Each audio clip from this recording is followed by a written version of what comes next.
Merry early Christmas, Habs fans. We've got a trade to talk about. Late Wednesday evening here, Kent Hughes, general manager of the Montreal Canadiens, announces defenseman Justin Barron has been traded to the Nashville Predators in exchange for defenseman Alexandre Carrier, or Alexandre Carrier. I think I did that pretty good. That was pretty good. And this trade is interesting for several reasons. There's actually a lot more to break down for this trade specifically, so let's get into it together. This is a trade that the Canadiens absolutely had to make.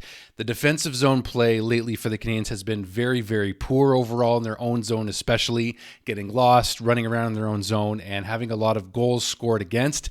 Justin Barron is a defenseman that I've been the most critical of. I think a lot of us have in the last couple of seasons because his progression was really kind of slow and then really just seemed to get to a bit of a plateau, maybe for the sake of the Canadiens. And also losing Jonathan Kovacevic last year proved to be a lot bigger of a loss this season without him. This trade, I can't help it, I got to show the clip again, does make this awkward interaction I had with Justin Barron last year a bit more relevant.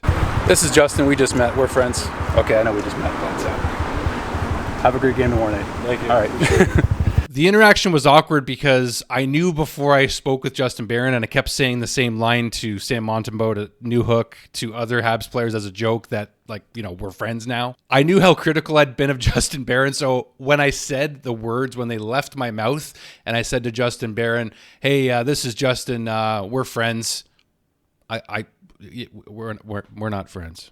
It's relevant. I had to show it, you guys. I think you would understand why I did that for those of you that have followed along for a little while. The right side for the Canadiens currently has David Savard on it as really the only solid right shot defenseman, and even he's had his struggles lately. So the Montreal Canadiens prospects on right defense are not here yet. So you've got David Reinbacher, who's also recovering from a very serious injury this season. Logan Mailloux is playing in Laval, but those guys aren't ready to jump up yet. So this was a very necessary move to shore up and solidify the right side for the Canadiens. To me, one of the most interesting pieces of this trade actually goes back to the original trade of Justin Barron and Artturi Lehkonen going to the Colorado Avalanche. But the Canadiens, in the trade for Barron, did not only receive Justin Barron, they also got a second-round pick for this year in 2024. Well, what became of that pick? Well, actually, the Canadiens used that 2024 second-round pick to trade up in the draft this year to acquire Michael Hage. So if you look at it that way, in terms of whether the Canadiens won or lost the trade for Artturi Lehkonen, who went on to score the Stanley Cup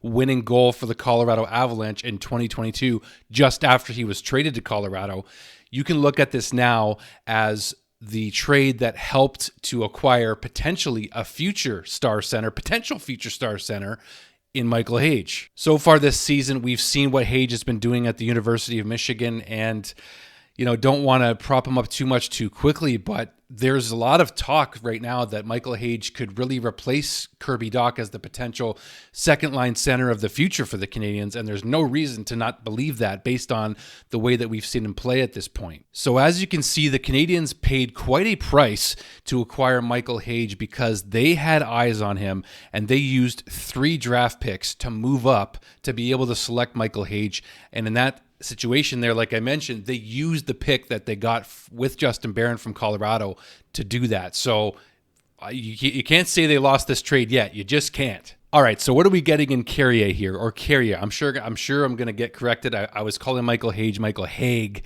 when we first drafted him. So Carrier, I think that's pretty fair. He's from Quebec, and he's 28 years old. He's 5'11", 174 pounds listed right now. He's 28 years old, and so far in the NHL, he's played 245 games. Drafted by Nashville, like I mentioned, 11 goals, 58 assists, 69 points so far in 245 career NHL games. So what is the book on Carrier? Well, I would say this right here from Elite Prospects.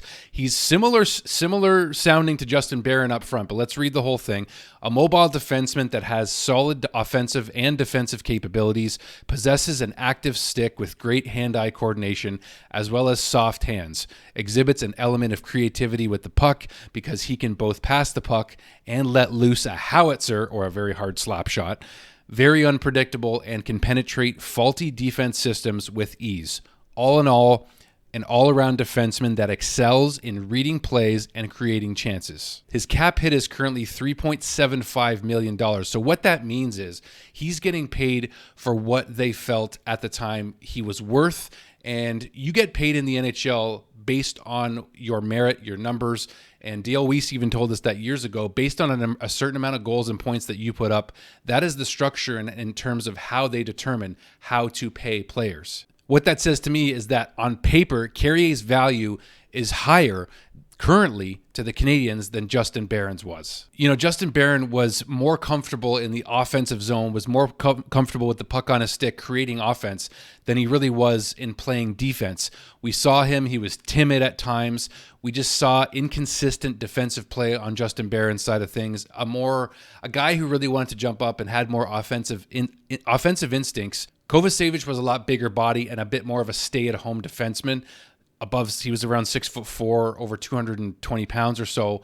And we saw the difference this year in how much the Canadiens have struggled in their own end, and also losing Jake Allen. The two biggest things the Canadiens are lacking right now is their defensive play and a backup goaltender. In this instance, you hope that the fact that Carrier has been logging 20 minutes a night with Nashville, so you see that there's some trust there from Nashville's coaching staff. We saw Jordan Harris get traded for Patrick Laine. Yeah, we I think it's safe to say we won that one. I don't care how freaking early it is. Yeah, we won that trade. And then you think about, well, we inserted Lane Hutson this season, so the left side, yeah, it's not so bad. That's not hurting us. The right side, however, David Savard's got to do something to lift his value if we're going to end up trading him at the deadline. But I think what this does is potentially make the hit of trading David Savard before the end of the season a lot less and more palpable, because you bring in Carrier to try to solidify that right side and then look to promote, say, Logan Mailloux next season, who the Canadiens obviously feel has a higher ceiling than Justin Barron. I mean, look at all the intangibles that Mailloux brings to the lineup potentially in the future. An offensive defenseman, but has size, has skill, maybe not the fastest skater or the sexiest skater, but a guy who sticks up for his teammates. He plays very physical. Logan Mailloux is valued obviously a lot higher than Justin Barron. All right, the next question. Who is Carrier going to play with? And I think that he could play with several different players on the Canadiens lineup. I do think that we're going to see Lane Hutson and Mike Matheson not stick together forever. So I think that will change, and you'll see Caden Gooley on the top pair with Mike Matheson.